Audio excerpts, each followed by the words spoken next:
Hello friends, my name is Kajal और आप सभी का स्वागत है मेरे चैनल पर। और आज की इस वीडियो में हम डिस्कस करने वाले हैं यूपीडीएलएड सेकंड सेमेस्टर साइंस। ठीक है, जैसे कि आप सभी को पता है कि कल हमने मिट्टी डिस्कस किया था। ठीक है, मिट्टी क्या है, मिट्टी के कितने प्रकार है, बहुत ही अच्छे से डिस्कस किया था। और आज का जो हमारा टॉपिक रहेगा वो रहेगा मिट्टी का निर्माण, है ना। मिट्टी का निर्माण कैसे हुआ, किस तरीके से हुआ, तो ये मतलब ऐसे दिमाग में सवाल आता रहता है। तो चलिए इसी टॉपिक पे हम बहुत ही विस्तार से जानते हैं। लेकिन चलिए सबसे पहले मैं बता दूं कि मिट्टी जो हमने कल डिस्कस किया था, मिट्टी क्या होता है, एक बारी अच्छे से डिस्कस कर ले, ताकि जो स्टूडेंट नहीं देखे होंगे फिर से एक बारी रिवीजन हो जाएगा। ठीक है गाइस, तो चलिए देख लेते हैं। जैसे कि आप यहाँ देख सकते हो, कल हमने मृदा डिस्कस किया था। मृदा की परिभाषा यही होती है कि पृथ्वी के, ठीक है, पृथ्वी के ऊपरी सतह पर, जो ये ऊपरी सतह होता है, उस पे मोटे, मध्यम और बारीक कार्बनिक और अकार्बनिक मिश्रित कणों को मृदा मिट्टी कहते हैं। ठीक है, मृदा या मिट्टी कहते हैं। तो इसको बहुत ही अच्छे से याद कर लीजिएगा कि पृथ्वी के ऊपरी सतह पर मोटे, मध्यम और बारीक कार्बनिक और अकार्बनिक मिश्रित कणों को मृदा या मिट्टी कहते हैं। ठीक है, ये हमने पूरा डिस्कस किया था कि मिट्टी के कौन कौन से प्रकार है। जलोढ़ मिट्टी, काली मिट्टी, लाल मिट्टी, लैटरिटो या लेटराइट मिट्टी, रेगिस्तानी मिट्टी। ठीक है, उस तरीके से भारतीय कृषि अनुसंधान के द्वारा जलोढ़ मिट्टी, काली मिट्टी, लाल मिट्टी, पीली मिट्टी, लैटराइट मिट्टी, सूखी मिट्टी, ठीक है, जिसे शुष्क मिट्टी भी कहा जाता है, लवण मिट्टी, पिटाई मिट्टी या जैव मृदा मिट्टी, वन मृदा मिट्टी, मतलब बहुत ही अच्छे से हमने डिस्कस किया था। चलिए अब हम जानते हैं कि मिट्टी का निर्माण कैसे हुआ था। ठीक है गाइस, तो देखिए मिट्टी का निर्माण कैसे हुआ था। ठीक है, तो मृदा मिट्टी का निर्माण निम्न प्रकार से होता है। अब कैसे, वो निम्न प्रकार कौन कौन से हैं, इस बारे में थोड़ा चर्चा करते हैं। तो देखिए, जो पृथ्वी को मृदा निर्माण में लाखों वर्ष लगे हैं। ठीक है, जो मिट्टी का निर्माण हुआ है उसमें लाखों वर्ष लगा है। यह चट्टानों से बनी, आप सभी को पता है कि जैसे कि जितने भी जैसे कि खेत में जितने भी अपशिष्ट पदार्थ होते हैं, सड़े गले हुए पदार्थ होते हैं, वो सड़ के मिट्टी का रूप ले लेते हैं। उसी प्रकार जैसे कि ये कह रहा है कि यहाँ चट्टानों से बनी है। ठीक है, अभी भी मृदा के ठीक नीचे कठोर चट्टानों की सतह विद्यमान है। क्लियर, तो ये पॉइंट्स बहुत ही इंपॉर्टेंट है कि पृथ्वी को मृदा निर्माण में लाखों वर्ष लगे हैं और यह चट्टानों से बनी है। और अब भी मृदा के ठीक नीचे, मतलब जैसे ये मृदा है, इसके ठीक नीचे कठोर चट्टान अभी भी विद्यमान है। ठीक है, जैसे चट्टान आप सभी को पता है पत्थर बड़े बड़े होते हैं, तो अभी भी नीचे वो विद्यमान है। इसका कहने का मतलब ये है। अब देखिए यहाँ कह रहा है कि जैसे कि भूकंप जैसी प्राकृतिक घटनाओं से चट्टानें टूटती फूटती रहती हैं। ज्वालामुखी आता है तो ज्वालामुखी के फटने से चट्टानें छोटे छोटे टुकड़े में टूट जाते हैं। ठीक है, तो ये लाइन, जैसे कि भूकंप आता है तो बड़े बड़े जो पत्थर होते हैं, ठीक है, ज्वालामुखी आता है तो वो टूट टूट कर और छोटे छोटे टुकड़े में हो जाते हैं और मिट्टी का रूप ले लेते हैं। फिर कह रहा है कि मिट्टी का निर्माण चट्टानों के टूटने से शुरू होता है। और टूटने की यह प्रक्रिया, जैसे कि आपका पता है कि वर्षा, बर्फ, हवा, ग्लेशियर तथा बहते पानी के कारण निरंतर चलती रहती है। ठीक है, जब वो टूटती है, वर्षा आता है, बर्फ जैसे गिरता है, हवा, ग्लेशियर तथा बहते हुए पानी के कारण ये निरंतर चलती रहती है। ये हमें क्लियर हो गया। अब देखिए, मृदा या मिट्टी का निर्माण मुख्य 3 कारणों से हुआ है। कौन कौन से? तो देखिए, फर्स्ट हो जाता है रासायनिक कारण।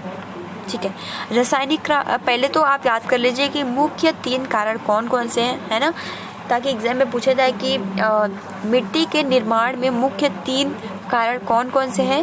रासायनिक कारण, ठीक है, भौतिक कारण, और तीसरा हो जाता है जीव वैज्ञानिक कारण। अब तीनों क्लियर हो गया। हमारा जो मृदा का निर्माण होता है वो 3 टाइप से होता है, भौतिक, रासायनिक और जैविक। अब देखिए, रासायनिक से कैसे होता है, भौतिक से कैसे होता है और जैविक से कैसे होता है, इस पर हम क्लियर कर लेते हैं।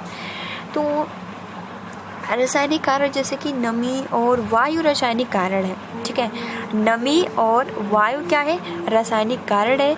और विभिन्न रासायनिक यौगिक पानी में घुलकर, ठीक है, जितने भी रासायनिक यौगिक होते हैं वो पानी में घुलकर रासायनिक क्रियाएं करती हैं, जिससे जो चट्टानें होती है वो मिट्टी में परिवर्तित हो जाती है। बहुत ही सिंपल लैंग्वेज में कह रहा है कि नमी और वायु क्या है, जैसे नमी होंगी और वायु होगा तो क्या जो चट्टानें होंगी तो वो गल जाएंगी, इस तरीके से वो मिट्टी का रूप ले लेता है। इसीलिए कह रहा है कि नमी और वायु जो है रासायनिक कारण है और विभिन्न रासायनिक यौगिक पानी में घुलकर रासायनिक क्रियाएं करती है, जिससे चट्टानें जो होती है वो मिट्टी में चेंज हो जाती है, परिवर्तित हो जाती है। तो ये क्लियर हो गया। अब देखिए भौतिक कारण क्या है। तो भौतिक कारण में इसमें आपका उसमें क्या था, नमी और वायु।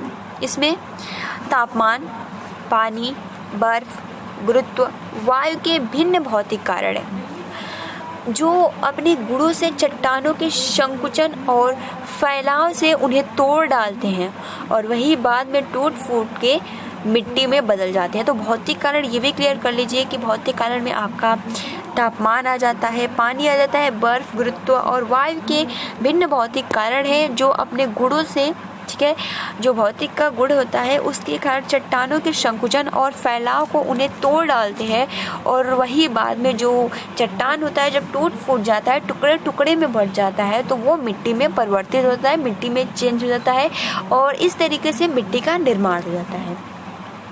अब उसके बाद देखिए जीव वैज्ञानिक कारण क्या है। तो देखिए जीव वैज्ञानिक कारण क्या है। तो इसमें आपका